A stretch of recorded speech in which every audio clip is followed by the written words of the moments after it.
Taijun stood in his cell, his back straight and eyes forward. 3 months had passed since the aliens took him. 3 months of tests, pain, and strange food. But he did not break. The cell was small and white. A bed, a toilet, and a sink. That was all. The walls glowed with a soft blue light. There were no windows, but Taijun knew he was in space. He could feel it in his bones when the ship moved. Outside his cell, 2 aliens watched him. They were called the Mayari. They looked like tall lizards that walked on 2 legs. Their skin was green with blue spots. They had long necks and small heads with 4 eyes. "The human has lasted longer than the others," said Hyum-ki, the lead scientist. His voice was cold. He tapped on a screen, looking at Taijun's test results. "Maybe we were wrong about humans," said Jisoo, his assistant. Her scales were lighter, her voice softer. "He solved the food puzzle in half the time we expected." Hyum-ki made an angry sound. "Luck, nothing more. Humans are basic animals, smart for their planet, but simple compared to us." Jisoo was not sure. She had watched Taijun for weeks. He was smart. He learned fast. And there was something in his eyes, a fire that the other test subjects did not have. "It's time for the next test," Hyun-ki said. He pressed a button, and the cell door slid open. 2 guards entered. They were bigger Nayari with black armor. They pointed their weapons at Taijun. "Move," one guard said in broken human language. Taijun did not fight. Not today. He walked between the guards down a long hall. Other cells lined the walls. Some held strange creatures. Others were empty. Taijun had seen his fellow humans in those cells once. Now they were gone. They entered a large room with a glass floor. Below was a copy of Earth's jungle. Taijun had been here many times. Each time, the aliens watched him solve problems. Find food. Build shelter. Fight robots that looked like Earth animals. "Today is different," Hyun-ki said, walking up to Taijun. "You have done well in our tests. Too well." Taijun said nothing. He learned that silence made the aliens nervous. "Do you know why we study humans?" Hyun-ki asked. Taijun finally spoke. "You want to know if we are a threat." Hyun-ki's eyes widened slightly. "Smart for a primitive. Yes, we study all new species. Most are simple. They live, they eat, they die. But humans." He looked at his screen again. "Humans adapt. It makes you unpredictable." "And dangerous?" Taijun asked. "No, just interesting." Hyun-ki looked at Jisoo. "Prepare him for the final test." Jisoo stepped forward with a small device. "This will hurt," she whispered as she placed it on Taijun's neck. There was a sharp pain as it dug into his skin. "What is that?" Taijun asked, touching the metal thing now attached to his neck. "A tracker," Hyun-ki said. "And a camera. So we can watch you die." Taijun's face did not change, but his heart beat faster. "Die. We are sending you to Nexus 9, Hyun-ki said with what looked like a smile. "No sentient being has survived there for more than 2 days." Jisoo looked worried. "Sir, this isn't what we planned." "I'm tired of tests." Hyun-ki cut her off. "Let's see how the human deals with the Shadowfang." Taijun did not know what a Shadowfang was, but he could guess it wasn't friendly. "Take him to the dropship," Hyun-ki ordered. As the guards led him away, Taijun heard Jisoo say quietly, "This is wrong."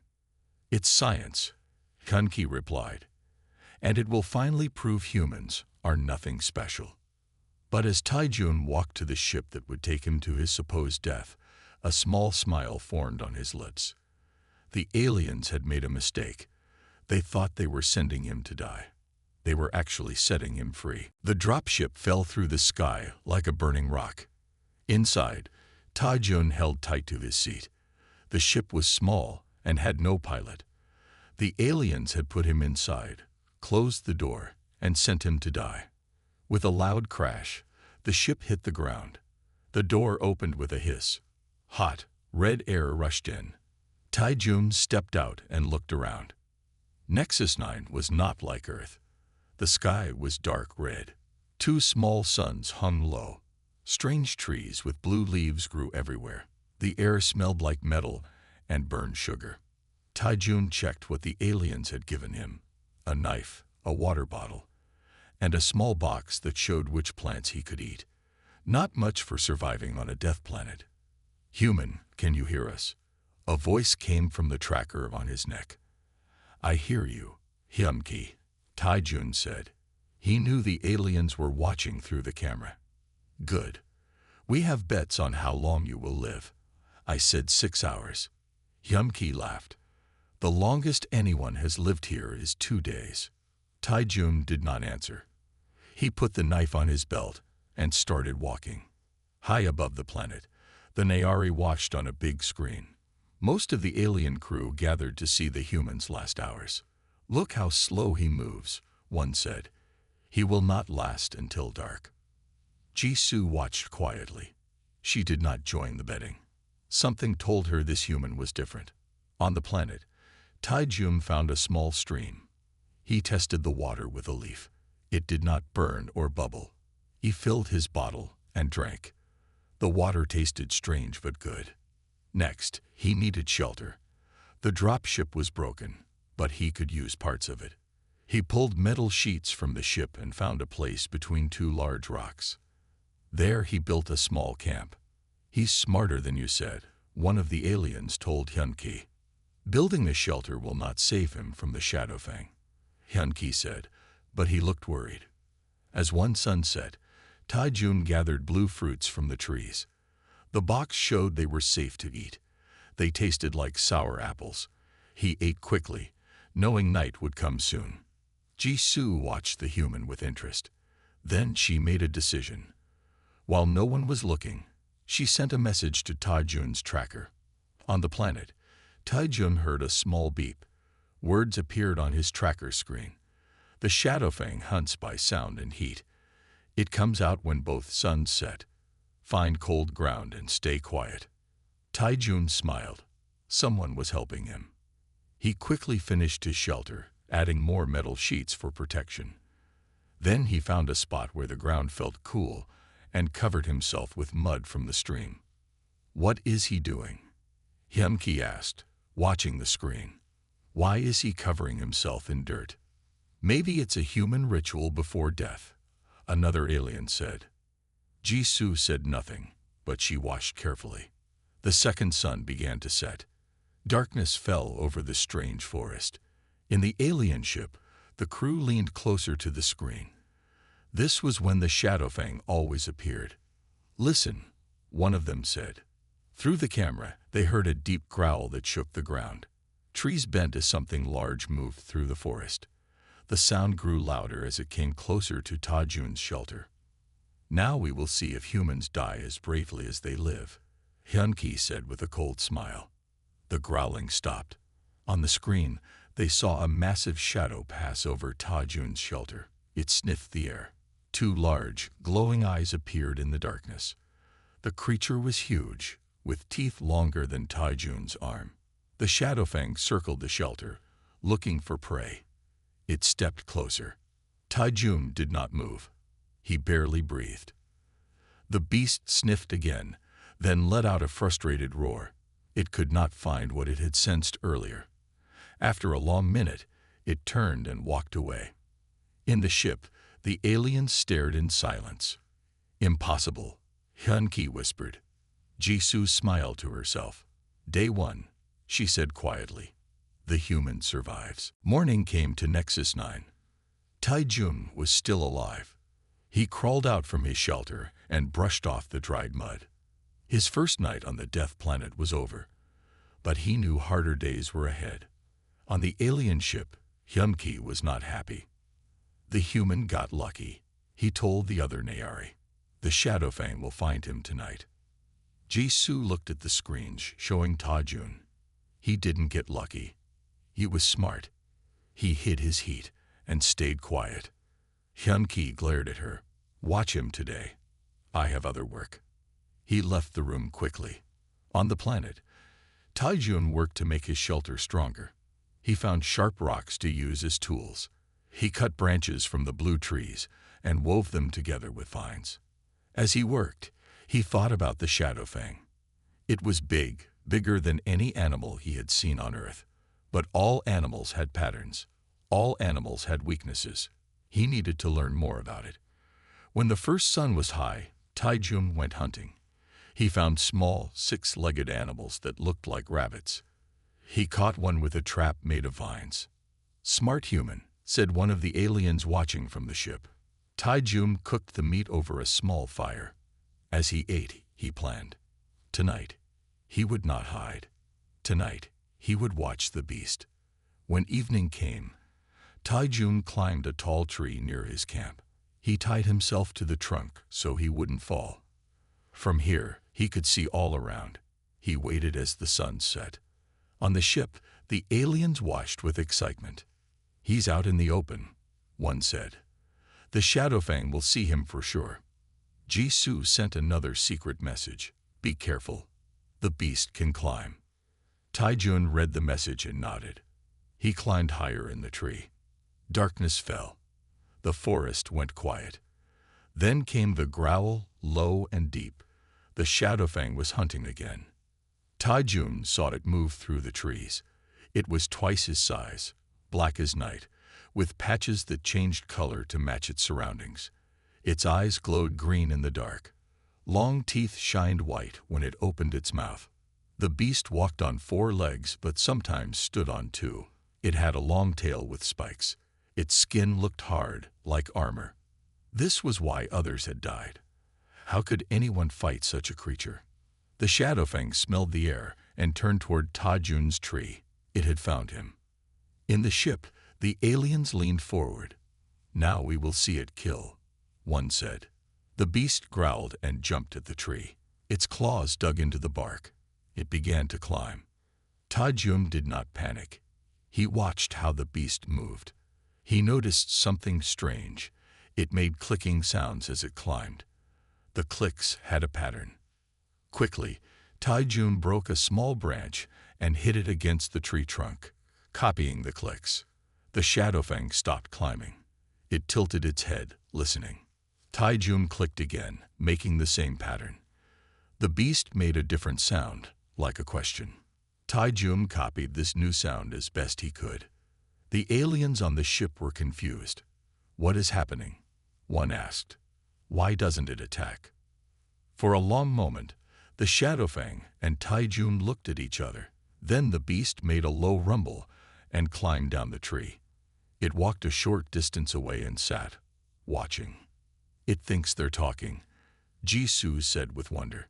"The human is communicating with it." All night, Taijun made different sounds, and the beast responded. Sometimes it came closer, sometimes it moved away. By morning, it was sitting at the bottom of the tree, no longer showing its teeth. When the first sun rose, the Shadowfang left, disappearing into the forest. Taijun climbed down, his mind racing with new ideas. The beast wasn't just a killer. It was smart. It used sounds to communicate. And if he could learn its language? Impossible, Hyunki said, watching the screen. No one has ever survived a direct meeting with the Shadowfang. The human did more than survive, Jisoo said. He made contact. For the next 3 days, Taijun followed the Shadowfang. He stayed far back, watching how it hunted and where it slept. The beast knew he was there, but did not attack. On the ship, the aliens could not believe what they saw. "The human should be dead by now," Hyunki said, hitting his hand on the table. "Something is wrong with our equipment." "Nothing is wrong," Jisoo said. "The human is doing what none of us tried to do. He is learning about the beast instead of running from it." Taijun learned many things. The Shadowfang ate the same 6-legged animals he had caught. It drank from the stream. It slept in a cave when both suns were high. But he also saw something strange. Sometimes, the beast would stop suddenly and shake its head. It would scratch at its neck and make pain sounds. Something was hurting it. On the 4th day, Taijun got a new message from Jisoo. Look closer at the beast's neck. There are small creatures attached to it. They cause pain. That night, Ta-Jun climbed a tree near the Shadowfang's cave. He watched as the beast came home from hunting. In the moonlight, he saw small worm-like things on its neck. They glowed faintly blue. When they moved, the beast would shake in pain. Parasites, Ta-Jun whispered. The beast was not just a killer. It was suffering. Ta-Jun remembered the blue fruits he had been eating. They made his skin itch a little, but they were safe to eat. Maybe the juice would help with the parasites. The next morning, Ta-Jun crushed many blue fruits and mixed the juice with water. He put the mixture in a large leaf and carried it to the stream where the Shadowfang drank. He placed the leaf by the water and climbed a nearby tree. Then he waited. At midday, the beast came to drink. It saw the leaf and sniffed it. Then it looked up at Ta-Jun in the tree. "It's for you," Ta-Jun said quietly, pointing to the leaf, then to the beast's neck. The Shadowfang seemed to understand. It bent down and licked the mixture from the leaf. Then it shook its head and walked away. On the ship, the aliens were confused. "What did the human give it?" one asked. "Poison, maybe," another said. "No," Jisoo said. "I think he's trying to help it." The next day, Ta-Jun made more fruit juice. This time, he stayed on the ground when the Shadowfang came. The beast approached slowly.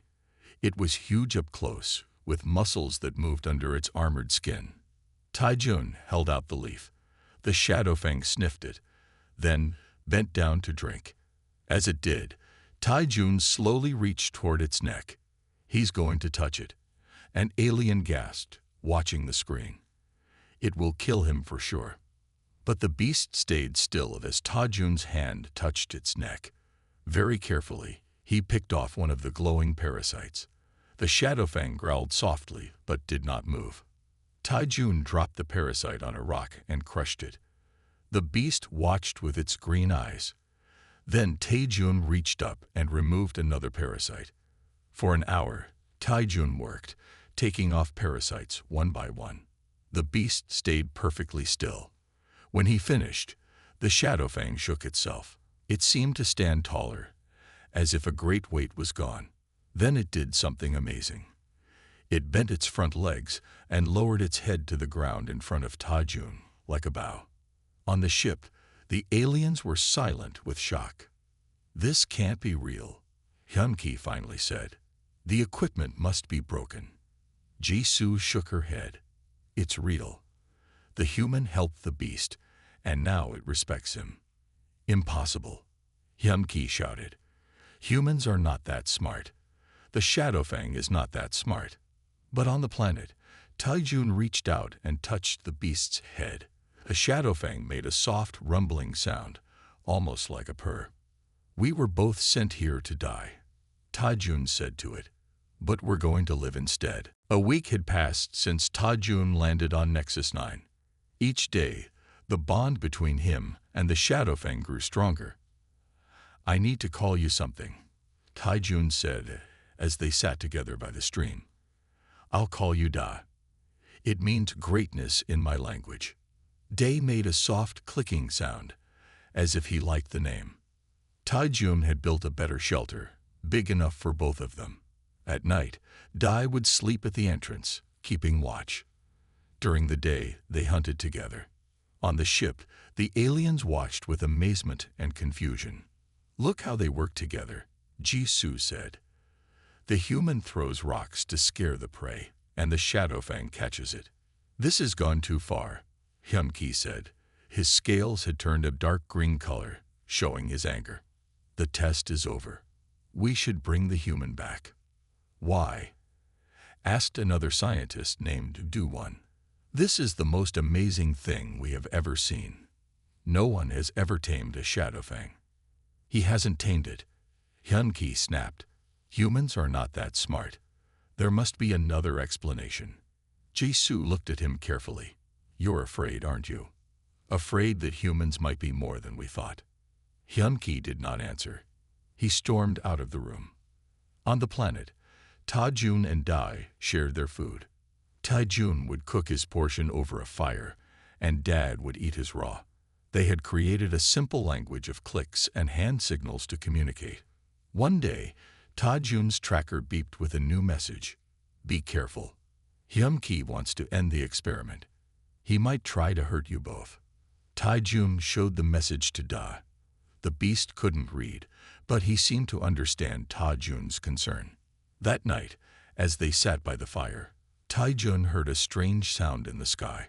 He looked up to see a small flying machine. It circled their camp once, then flew away. They're watching us more closely now, Ta-Jun told Da. We need to be ready. The next day, Tai-Jun began to gather materials. He found hard pieces of the drop ship and shaped them into armor for Da. He used vines to tie the pieces to the beast's body. What is the human doing? Du-Won asked, watching the screen. He's making armor, Ji-Soo said. But why? In another room, Hyum-Ki spoke with the ship's captain. The human has survived too long. It makes us look foolish. What do you want to do? The captain asked. Send the hunter drone, Hyum-Ki said. End this experiment now. The captain looked unsure. That drone is designed to kill. We would lose both the human and the Shadowfang. Exactly, Hyum-Ki said with a cold smile. Ji-Soo had been listening at the door. She rushed back to her room and sent another message to Ta-Jun. Danger. Hyum-Ki is sending a hunter drone to kill you both. It will be there tomorrow. When Ta-Jun got the message, he knew they had little time. He worked all night, finishing Da's armor and making weapons for himself. Day seemed to sense the danger. He stayed close to Ta-Jun, helping when he could by carrying heavy items in his strong jaws. By morning, they were as ready as they could be. Tai-Jun had made spears, a shield, and even traps around their camp. Do you think we can win? He asked Da. The beast made a low rumble that sounded almost like a yes. Tai-Jun smiled and put his hand on Da's armored head. I never thought I'd say this, but I'm glad they sent me here. I found a friend in the last place I expected. Dad pressed his head against Ta-Jun's hand. On the ship, Ji-Soo watched them with tears in her eyes. They're going to kill them just because they can't admit they were wrong about humans. Do-Won stood beside her. Maybe not. I've seen that human do impossible things already. Perhaps he has one more surprise for us. As the suns rose on Nexus 9, a small black ship entered the atmosphere. The hunter drone was coming. The real test was about to begin. The hunter drone looked like a large black ball with 4 metal arms. Each arm had a different weapon. It flew through the air, making a high buzzing sound that echoed through the forest. Ta-Jun and Da hid in the trees, watching it search their camp. It can see heat and hear sounds we can't. Tai-Jun whispered to Da. We need to be smart about this. The drone fired a beam of red light that burned their shelter to ash. Then it began to scan the forest, looking for them. On the ship, Ji-Soo and Du-Won watched with worry. Hyum-Ki stood behind them, smiling. The drone will find them soon, Hyum-Ki said. No creature can hide from it for long. This is wrong, Ji-Soo said. The human passed all our tests. He deserves to live. Silence, Hyum-Ki ordered. Watch and learn what happens to species that think too highly of themselves. On the planet, Tai-Jun pointed to a clearing ahead. He had dug a pit there and covered it with branches. Da understood the plan. The beast moved to the far side of the clearing and roared loudly. The drone turned and flew toward the sound. It scanned the area but did not see Da, who had already moved away. Confused, the drone flew lower, right over the pit. Tai-Jun threw a rock at a tree branch he had bent back. The branch snapped forward, hitting the drone hard. The drone fell into the pit. He got it. Du-Won shouted, jumping up from his seat. But the drone was not finished. Its arms stretched out, grabbing the edges of the pit. It pulled itself up and flew out, now searching with more focus. One of its arms shot a net at Da, who was running to a new hiding spot. The net wrapped around the beast's legs, making him fall. Day roared in pain. Tai-Jun didn't hesitate. He ran from his hiding place, straight toward the drone. The drone turned its weapons toward him. "What is he doing?" an alien on the ship asked. "He'll be killed." But just before the drone fired, Tai-Jun slid under it and threw a spear up into its body. The spear hit something important. The drone sparked and spun wildly. Tai-Jun ran to Da and cut the net with his knife. Together, they raced away as the drone tried to follow, now moving strangely. They reached the acid lake Tai-Jun had found days earlier. The water was green and bubbled with poison. It could melt metal in minutes. "We only get one chance," Tai-Jun told Da. They stood at the edge of the lake as the drone approached. Day stood in front of Tai-Jun, acting like he was protecting him. The drone moved forward, its weapons aimed at the beast. Just as it fired, Day jumped aside. Tai-Jun threw his last spear, hitting the drone's flying part. The drone wobbled in the air, then fell right into the acid lake. The acid bubbled and hissed. The drone tried to fly out, but its metal arms were already melting. Soon it sank under the green water. On the ship, the aliens stared in shock at the blank screen. The drone's camera had died. "Impossible," Hyun-Ki whispered. "That drone has killed creatures 10 times stronger than a human." "Strength isn't everything," Jisoo said. "The human used his mind, and he had help." Tai-Jun and Da watched as the last pieces of the drone disappeared into the acid. Then Tai-Jun did something unexpected. He bent down and picked up pieces of the drone that had broken off before it fell in the lake. "These might be useful," he said to Da with a smile. That night, Tai-Jun worked with the drone parts. He connected them to his tracker. The small screen lit up with new information. He could now see inside the alien ship. He could hear what they said. And most importantly, he could control when and how they would see him. "They think they're hunting us," Tai-Jun told Da as they sat by their new fire. "But now we're hunting them." 3 days after beating the drone, Tai-Jun finished his plan. Using the drone parts, he had created a small device that let him talk to the ship. "It's time to go home," he told Da, who sat watching him work. The beast had grown used to Tai-Jun's voice and seemed to understand many words now. Tai-Jun pressed buttons on his new device. On the screen, he could see the ship's control room. The aliens jumped in surprise when his face appeared on their main screen. "Greetings, Nayari," Tai-Jun said calmly. Hyun-Ki pushed his way to the front. "How are you doing this?" "The drone was destroyed. I used parts from it," Tai-Jun said. "Your technology is good, but your thinking is weak. You thought I would die here, but I have done what none of you could do." He turned the camera to show Da, who sat calmly beside him. The aliens gasped. "I want to come back to the ship," Tai-Jun said. "Send a shuttle." "Why would we do that?" Hyun-Ki asked. "Because I can show you how to make friends with the Shadowfangs. Think how valuable that would be for your science." The aliens talked among themselves. Finally, the captain stepped forward. "We will send a shuttle, but the beast must stay on the planet." Tai-Jun shook his head. "Da comes with me, or I stay here. And I'll tell every Nayari ship that comes near this planet how to survive.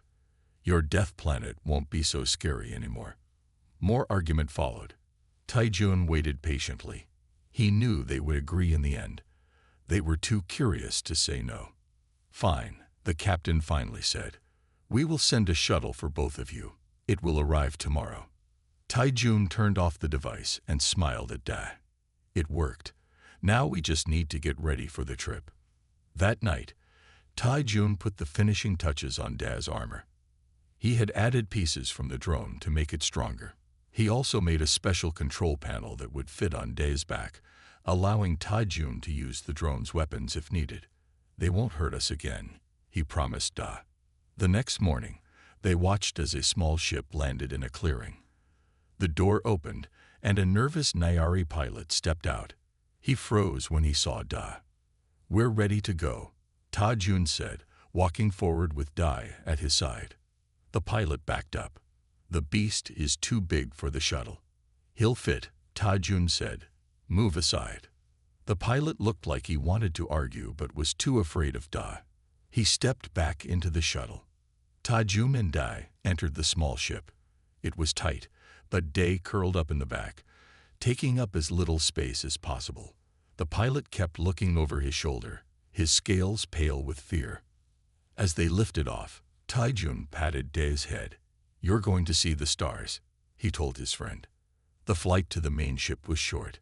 When they docked, Ta-Jun could hear movement outside the shuttle. He checked his device and saw armed guards waiting for them.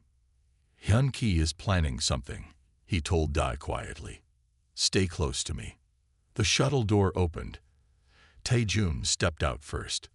The guards pointed their weapons at him. "Where is the beast?" Hyun-Ki asked from behind the guards. "He's coming," Ta-Jun said. "But first, you should know something." Dai doesn't like weapons pointed at his friends. Hyun-Ki laughed. "You are still our prisoner, human. The beast will be taken to the science lab." Ta-Jun smiled. "I don't think so." He whistled loudly. The shuttle shook as Dai rose to his full height. He stepped out wearing his metal armor, looking even bigger and more dangerous than before. The green lights from the ship reflected off his armor, making him look like a warrior from another world. The guards stepped back in fear. One dropped his weapon. Hyun-Ki's mouth fell open. "Now," Ta-Jun said, putting his hand on Dai's armored shoulder, "let's talk about my terms for staying on this ship." Jae-Sung and Kang Dae stood together on the bridge of the Krathrian ship. Kang Dae growled softly, his massive form filling the space. Jae-Sung put a calming hand on the beast's flank as he looked over the advanced alien controls. It had been a hard-fought battle, but they had done the impossible. They had defeated the Krathrians who had sentenced Jae-Sung to death.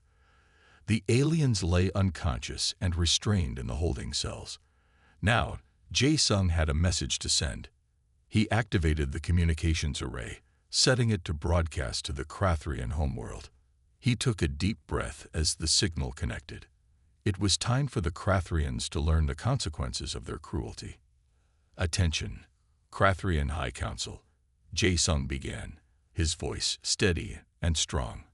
"I am Jae-Sung, the human you condemned to die on a hostile world. But I stand before you now, very much alive, with the beast you thought would be my downfall at my side as my loyal friend." Kang Dae let out an intimidating roar, as if to emphasize Jae-Sung's point. Jae-Sung smiled slightly, patting the beast's side. "Your attempt to make an example of me failed. Instead, it has only proven the strength, resilience, and adaptability of humanity. You underestimated us, thought us weak and inferior. But let this be a lesson to you. Never again make the mistake of dismissing humans as primitive creatures you can toy with." Jae-Sung's gaze hardened as he stared into the transmission feed. "I could seek revenge for what you did to me. But I am not like you. I do not need to prove my superiority through cruelty. Instead, I choose to leave you with a warning. Remember this day. Remember the human who survived against all odds. For if you dare to cross humanity again, there will be consequences." With that, Jae-Sung ended the transmission. He turned to Kang Dae, a fierce grin on his face. "Let's get out of here, buddy.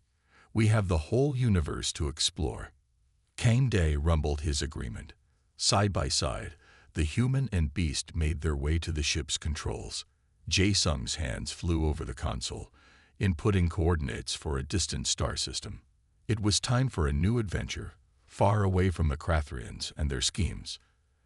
As the ship powered up, ready to jump to hyperspace, Jae-Sung took one last look at the planet that had nearly been his grave. It was a world of danger and death, but it was also the world that had brought him the greatest friend he had ever known. With Kang Dae by his side, Jae-Sung knew he could face anything the universe had in store. The stars stretched into lines as the ship leaped into hyperdrive, carrying the unlikely duo into the unknown. The Krathrians had tried to dispose of one lowly human, And in doing so, they had created something far greater, a team that would be remembered in the annals of history. Jae Sung and Kang Da, the human and the beast, united against all odds. Together, they would show the galaxy what it meant to be a survivor, a friend, and a force to be reckoned with. The end.